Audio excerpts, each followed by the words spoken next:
TrophyTracks PRO is really the best part of TrophyTracks when it gets down to analyzing your past hunts, analyzing all that data that you've collected over the time.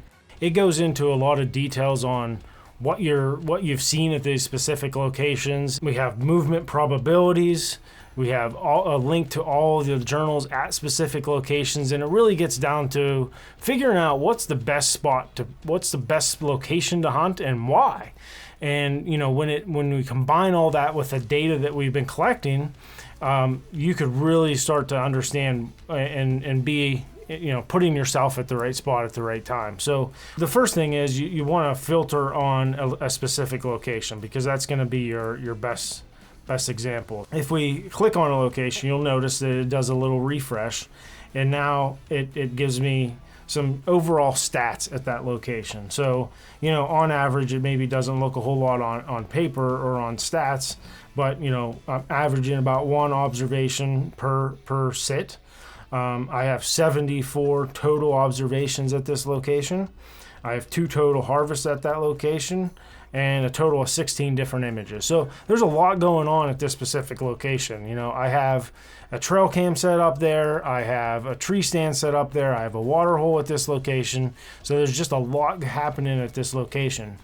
Then if you go into the filter, and we filter on specifically deer in this case, it does another refresh and gives you, how many average observations when you're just specifically looking at deer.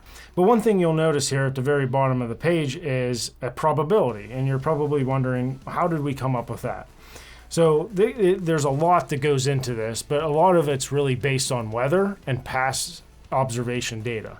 So we're combining all the weather details with the observation data that you already put into the app, and we're suggesting a probability of movement just based on those 2 factors. But they're really 2 important factors, right?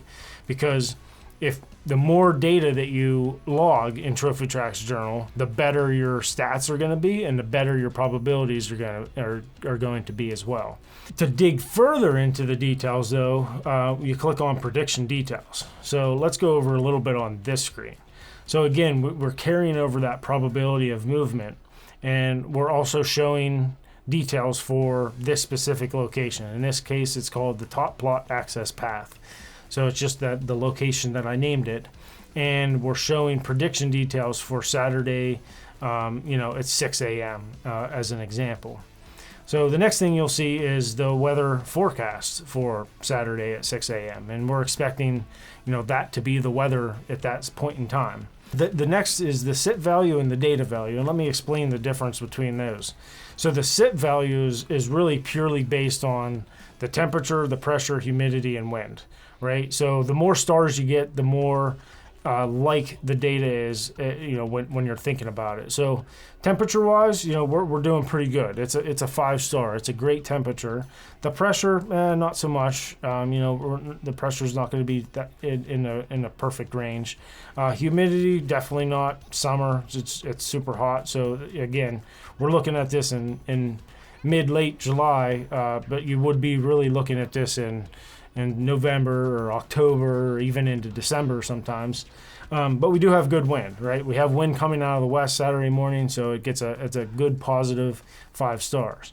The data value, however, is how does your past logs relate to tomorrow's or whatever future forecast is. So past logs tell us that the wind is a 5-star. So we're seeing a lot of movement with a west wind, right? In the pressure, we're also seeing some similar observations when the pressure's around 29.9 or so. So digging deeper, we have this time of day graph, which is really, I think probably one of the most useful graphs in the whole app. And this is the purpose of keeping a good journal, right? Every time you go hunting or anytime you get trail cam images, be adding them to TrophyTracks, because really it's starting to paint that picture of what happens at this location. And as you can see, this is primarily a morning location. I'm holding on the screen and I'm seeing that I've made a total of 23 observations, somewhere right around, daybreak, 7:30 in the morning. And then at the end of the day, you know, it's another popular spot because they're accessing through this to get back to the food plots and eat in the evening. So, but really, you know, what sticks out to me at this location is it's probably a slightly better morning location than it is an evening location. So the next graph we have is temperature ranges. So now we're charting how many observations were made in temperature ranges. So you can see the hotter that it gets, there's not so many observations. And really, like, the peak movement is going to be between, you know, 30 to 35 and 48 to 53. That's when we're seeing the majority of the observations is being made when the weather temperature is around those temperature ranges. So this is a really helpful, because then you could kind of scroll back and see, okay, well, it's 64 degrees, you know, that's somewhere here. I've only really ever saw 2 observations when it's that hot. Something tells me that this probably isn't, you know, a very good spot when it's 60 plus. You know, I basically want to be looking at this location when it's, you know, into the 30s to 50s seem to be like the best range. And then lastly, the wind graph. So here we're charting the wind speed and direction on one graph. And so it's really cool. You could click on 0 to 5 miles per hour. So here's where we're seeing observations when the speed is 0 to 5 miles per hour. So you can kind of see it's kind of all over the place. And this may not be a perfect example because it's on the side of a hill. It's a east-facing hill. The wind tends to swirl there pretty good. But still, predominantly, we're looking at a west wind is really the best wind for this location. That seems to be when we're seeing the most out of this location, whether it be trail cam images or live, you know, observations made. But this just really helps to kind of tell the wind story as far as what wind speed, what wind direction should I be using. You know, so you scroll back up, you look, we see, okay, it's a 3 mile an hour west wind. Here's a 0 to 5. Oh yeah, we are seeing quite a bit of movement with a west wind. So it just really helps for you as a user of the app to figure out why and when to hunt those locations, right? You know, we can't guarantee you that you're going to see deer at these locations, but we could surely predict, you know, as far as the movement goes, based on the past data, based on what we think that will happen at these locations. So the idea here is to be searching through all your locations, all your past journal entries, and really help decide, you know, what is the best day to hunt those locations. Aside from that, if you keep scrolling down, here's where you get into all the related journals. So these are all the journals at that location. And again, we know that there's 37 journals at that location total. And this is total over time. And you could obviously, you know, click into them and see some more of these details here. And figure out, like, you know, is there anything here in this that tells you that, you know, maybe I should be hunting this location in middle of November. You know, here's a really good example of a buck that stopped at a scrape right there, and this date was November 19th, 7:10 in the morning. So, you know, this is just an example of me, you know, manually entering this based on a trail cam.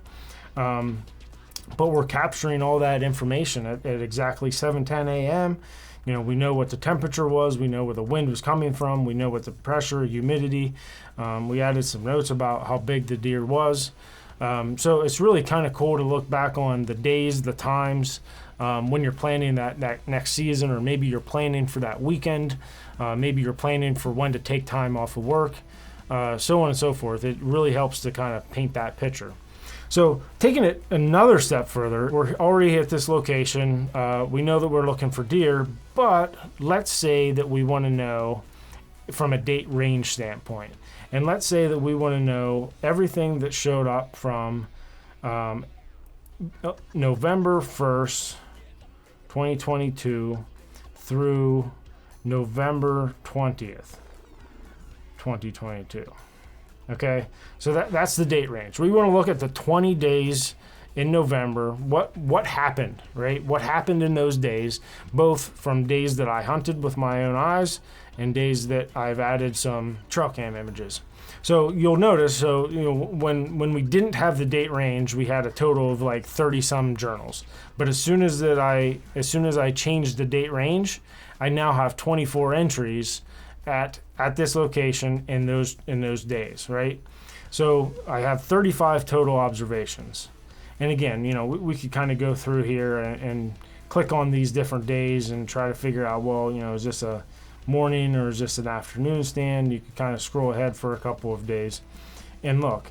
But really, I want to show you some more of these details here in the in these graphs, right? And start to understand what happened in those 20 days. Before I filtered, we also saw a peak in the evenings, right? But maybe those evening observations were actually before November, right? It was maybe they were happening in October, or maybe they were happening in the summer. But these specific days, we're looking at all these November days. And this is prime hunting season, in my location here in central Pennsylvania. These are the prime days. So everything from, November 4th down through November 20th, there's plenty of records in there. And what I've done as a really good exercise, and I encourage all hunters to do, is as you get images, whether they're on SD cards or maybe you get them on your cell cam, as soon as you get them, add them to TrophyTracks, right? Because whether it's your eyes or whether it's the trail cam's eyes, you're collecting that data, and that data is very, very valuable. We really hope that you get a lot of value out of TrophyTracks Pro. That's our goal. Our goal is to help you as a hunter really start to understand movement, game movement, different species of movement, why to go to those locations, not just sit on the couch the night before and just randomly pick a new spot and go hunt it. We want to give you a purpose and give you a good reason. Now, again, we can't guarantee it, but the idea is the data really helps to back it up, and the data helps to kind of complete that story. And over time, the more that you add to it, the better your stats are going to be, the better your observations are going to be, and the better prediction that we'll be able to give you with TrophyTracks Pro.